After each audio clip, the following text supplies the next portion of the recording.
ቢሮውስ ምን ታደርጋለህ? ምንም። ከየት አመጣ ቁልፍ? ቁልፍ ከኋላ የሆነ ልታጠቃኝ የፈለክ ነው ናቲ? አረ አይደለም አባዬ። እና ምን እያደረክ ነው? ይቅርታ አድርግልኝ አባዬ፣ ግን ሰርተፍኬት ፈልጌ ነው። የምን ሰርተፍኬት? እናቴ በህይወት እያለች ትልልቅ ስራዎች የሰራችበትን የተሰጣት ሰርተፍኬት። እና እኔ ለምን አልጠየቅኝ? ስለ እናቴ ምንም ብጠይቅ እኮ አባዬ ደስተኛ አይደለም። ታዲያ መስረቁን መረጥክ? አልሰረኩም፣ ፈልጌ አጥቼዋለሁ። ታዲያ እንዴት ታገኘዋለህ? ቦታው እኮ አይደለም። ይሄ እኮ ቢሮ እስከ መዝረፍ የሚያደርስ አልነበረም። ካስቀየምኩ ይቅርታ አባዬ፣ ግን እኮ የሚዘረፍ ነገር አይደለም። እቤት አለ፣ እሰጥሃለሁ። እሺ እኔ ልሄድ በቃ። ቱቴ በጣም ደስ ብሎኛል ዛሬ። ምንድን ነው? ምን ይመስልሻል? ገምቼ። እኔ እንጃ፣ እኔ ምን አውቃለሁ። ይሄንን ጀዝባ የሆነ ሰውዬ ወይን ቤት የምናስገባበት መረጃ አግኝቼበታለሁ። ኧረ እባክህ። ይኸውልሽ ይሄ ማለት ሁለት በወንጀል ስራ የተጨማለቀበት መረጃ ነው። ምን? እንደዚህ አይነት ወሳኝ መረጃ ካላገኘንበት እሱን ማሳሰር ከባድ ነው።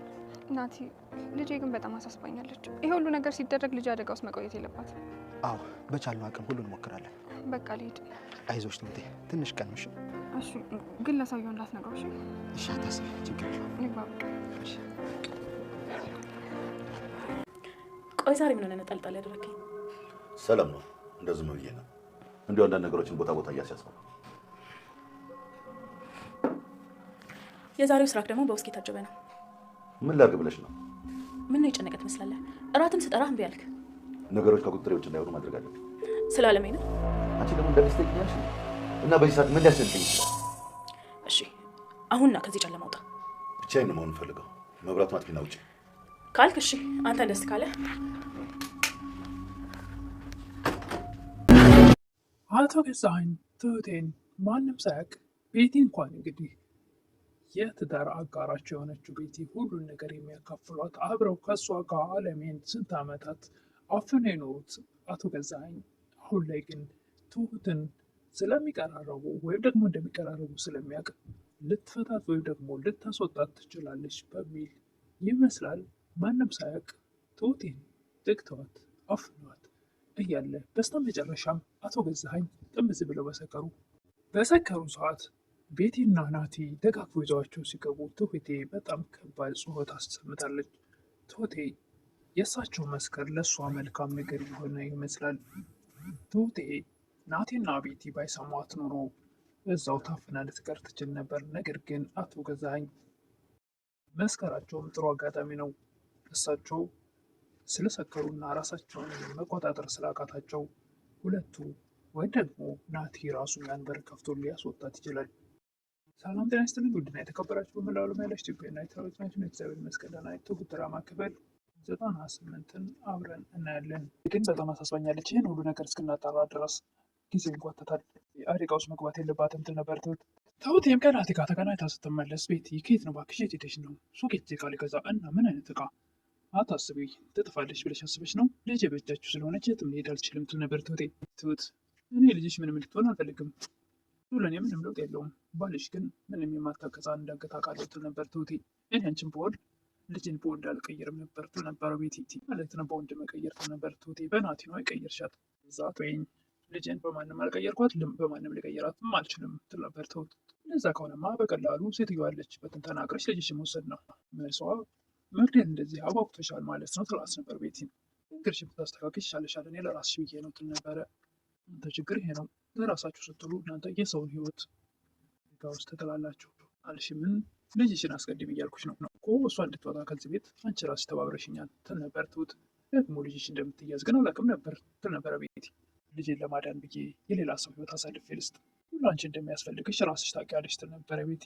አንድ ነገር ወቂ፣ ካልገደላችሁኝ በስተቀር ልጅ አንድ ነገር ትሆንና አለቃችሁም ትል ነበረ። ጅብ ከሄደ ውሻ ጮኸ እንዳይሆንብሽ ብላ ተረታባት ቤቲ ከተቀቧ ሄዳለች። አቶ ገዛኸኝ ካሌብ አባት ጋር ደውለው እንዴት ነህ ይላሉ። ማን ልበል አላወቅኩትም። ይህን ዝቅማ ታውቀዋለህ? ኧረ እኔ አላወቅኩም። ታውቀዋለህ እባክህ። እኔ ይቅርታ ልዘጋው ነው። ማንነት ግን ተናገር ገዛኸኝ። ማነው ገዛኸኝ? ልዘጋው ነው ሲሉ የትሁት አሰሪ ነኝ። አቶ ገዛኸኝ ቢሮ ልመጣ ነበር፣ ትሁት መጣም አታውቅ አልሰራ ብሎኛል። ስለዚህ እኮ የሚሰጠው በየወሩ ነው። እኛ ደግሞ ጥሩ ስለሆነች ነው በየጊዜው እንሰጣት የነበረው። ትሁት የእኔ የሆነ ንብረት ወደ አንተ አንጥታለች ይል ነበር አቶ ገዛኸኝ።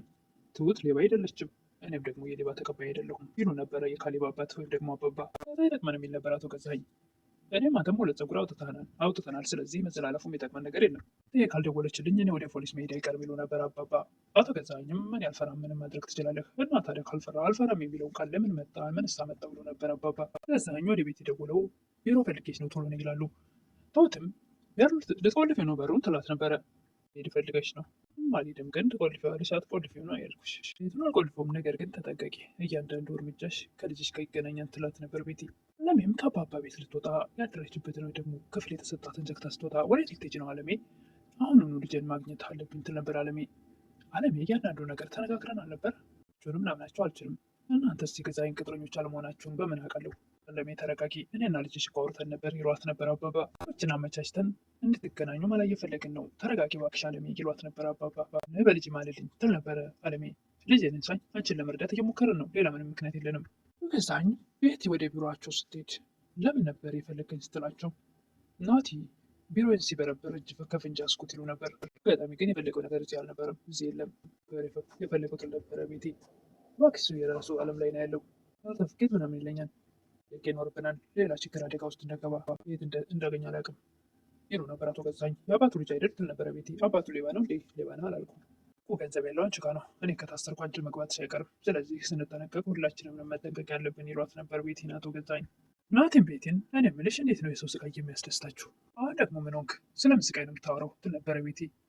የትሁትን ልጅ አግተዋት ሰዎች እየደወሉ መቀማና መቆመጫ ሰጥተዋታል፣ እያሰቃዩት ነው አለ። ሁሉንም ሰው ማስደሰት አልችልም፣ ላስደስትም አልችልም ትል ነበረ ቤቲ። ደግሞ ምን ማለት ነው? ማለትማ እናት ግን ልረዳትና ብዙ ነገር ላደርግ ፈልጌ ነበር። ትሁት ልጅ ግን ምንም ላደርግ አልችልኩም። ምን አልፈልግም የሚል ነበረ ናቲ። በፈለግከው ነገር ትርጉሙ። የትሁትን ህፃኗን ያገቷት ሰዎች ደውለው ወደ አባባ ወይም ደግሞ ወደ ካሌብ አባት የትሁት አባት ነህ አንተና ማናችሁ ነው ነበር አባባ። እኛ ቃችሁ ነው በሚሏቸው ሰዓት እሱን ትሁትን ራሷን ጠይቃት፣ አሁን ግን ሰው ይፈልጋል በማለት ህፃኗን ያገናኟቸዋል። ህፃኗን በህይወት ልታገኟት ከፈለጋችሁ የምትባሉ ስራ አድርጉ ይል ነበረ ሰውየው። አባባም ህፃኗን እሺ የኔ ልጅ መጥቼ ውስጥሻለሁ እያሉ ያጽናኗት ነበር። አባባም ለናቲ ደውሎ የተፈጠረውን ነገር ሲነግሩት አይዞህ የትሁት አባት፣ የሆነውን ነገር ሁሉ ምንም አትጨነቅ፣ ለኔ ስጠኝ፣ ትንሽ ጊዜ ብቻ ታገሰኝ፣ እኔ የሆነ መላ አላጣም ይል ነበረ ናቲ። ሰዎቹም ለአባባ ደውሎ ከጨረሱ በኋላ ለአቶ ገዛኸኝ በመደወል ቃል ላይ ለትሁት ደውዬ አስፈራርቻት ነበር፣ አሁን ደግሞ ለአባቷ ደውዬ ሰውየው እየተንቀጠቀጠ ነው ያወራኝ እና አፍንጫ ያለው ይመስላል፣ አሁን እንግዲህ እሱን በሂደት የምናየው ይሆናል በማለት ገዛኸኝም በጥንቃቄ ሁሉንም ነገር አድርጎ አዲስ አበባ ስትደርሱ ደግሞ ነገሩን ችግር ካለ ለእኔ ደውሉ ይላቸው ነበር። የትሁትን ልጅ ያዙ ያላቸውን ሰዎች ከክፍለ ሀገር ከገጠር ከተማ ወደ አዲስ አበባ አምጡ የተባሉ ይመስላል። አቶ ገዛኸኝም ቢሮቸው ውስጥ ቁጭ ብለው ውስኪያቸውን አቅርበው መጠጣት ጀምረዋል። ይህም ወደ ቢሮቸው ሄዳ ዛሬ የምንወጣ ልጣል ያደረግከኝ ትል ነበረ። እንደዚህ ሆነው አንዳንድ ነገሮችን ቦታ ቦታ ላሲዝ ብዬ ነው። ቤቲ ትሁት መታገቷን ያወቀች አይመስልም። በሰዓቱ ሲመታትም ሲጥላትም ግድግዳ ላይ ሲያጋጫትም አልነበረችም እና ያየችውና ያወቀች አይመስልም። አቶ ገዛኸኝም የነገራት አይመስልም። ስራ ዛሬስ በውስኪ ታጅባ ነው ትል ነበረ ቤቲ። ነቀ ትመስላለህ፣ ምን ሆነ ነው ራስ ጠራህ ምን ቢያርክ ትል ነበረ ቤቲ። ነገሮች ከቁጥጥር ውጭ እንዳይሆኑ ብዬ ነው የነበረ አቶ ገዛኸኝ። ቤቲ በጭራሽ ትሁት መታገቷን ያወቀች አይመስልም። በቃ ከዚህ ውጣ ብትላቸውም አይ ብቻዬን መሆን እፈልጋለሁ፣ መብራቱን አጥፍተሽ ውጪ ይሏታል። ቤቲ መብራት አጥፍተሽ ውጪልኝ፣ ብቻዬን መሆን እፈልጋለሁ ስላሏት አቶ ገዛኸኝን አጋጣሚ ተጠቅማ ወደ ናቲ በመሄድ የወይን ብርጭቆ ደርድራ ወይን ቀርታ እንጠጣ በማለት ናቲም ቆይ ምን ማድረግሽ ነው ባልሽ ባይሽ ሲል ነበር። እባክህ እሱ ግን በዚህ ሰክሯል፣ ለራሱ መቀመጫ ሁላ መነሳት አይችልም። ናቲም ይሄን ቀን በጉጉት ስጠብቅ የነበር ነው የሚመስለው ይላት ነበር። እዚህ ጋር ትሁት የለችም፣ አቶ ገዛኸኝም ካለበት መነሳት አይችልም። ትክክል፣ በጉጉት በጣም ስጠብቀው ነበረ ቤት። በስተመጨረሻም አቶ ገዛኸኝ የተንገዳገዱ ወደ ሳሎን ብቅ ይላሉ። እናንተ ዘማዊዎች፣ እናንተ ሴሰኞች ምን ትሰራላችሁ እዚህ ጋር ይሉ ነበር። እናንተስ ምን ትሰራለህ እዚህ? በምን ሄዳ አተኛም በምትላቸው ሰዓት አንቺ ምን አባሽ ልትሰሪ ነው ከልጄ ጋር ስተኛልሽ ይሉ ነበር አቶ ገዛኸኝ። እየተንገዳገዱም ቢሆን ግን ቤቲ ያላትን ሀሳብ እናንተን የተረዷት ይመስላል። ከልጃቸው ጋር የሆነ ነገር የፈለገች ይመስላል። ገብቷቸዋል። ምንም እንኳ ቢሰክሩ እየሰማት ነበር። ቤቲም ያውቀች አይመስልም። ትሁት ስትጮህ ግራ ተጋብተዋል ሁለቱ። እዚህ ጋር ትሁቴ እየጠቀማት ቤቲ ብትሆን ምንም ቢሆን ለአቶ ገዛኸኝ እንጂ ለትሁት ልታገዝ አትችልም። እዚህ ጋር የናቲ መኖር እጅግ በጣም ጥሩ ነው። እንግዲህ ትሁቴ ከዛ ከታሰረችበት ወይም ደግሞ ከታፈነችበት የዓለም የዕጣ ፈንታ የደረሳት ቦታ ልትወጣ ትችላለች በናቲ አማካኝነት። የዛሬ ቪዲዮ እንግዲህ በስተመጨረሻ እሳቸውን ደጋግፈው ይዘው ሲሄዱ ትሁት ከዚህ አውጡኝ እያለች ስትጮህ እንግዲህ ራሷን ስታ ቢሆንም ራሷን ወደ ማውቀር የተመለሰችበት ሰዓት ነው ቪዲዮ ያለቀው። ትሁቴ ከዚህ አውጡኝ እያለች ስትጮህ እሳቸውን ደጋግፈው ይዘው ሲሄዱ ናቲም ቤቲም አዳምጠዋል። ሰውየውም ሰክሯል። እንግዲህ በዚህ አጋጣሚ ትወጣለች። ሰውየውም ጥብዝ ብሎ ስለሰከረ ለምን አትፈቱም አትከፍቱም ማለትም አይችልም። በዚህ አጋጣሚ ትሁቴን ናቲና ቤቲ ሊያስወጧት ይችላሉ። እንግዲህ እሱም በቀጣይ የምናይ ይሆናል ምን እንደሚፈጠር። ትሁቴና ልጇን በሰላም እንድናገኘት መልካም ምኞታችን እየገለጽን እዚህ ላይ እንሰናበታለን።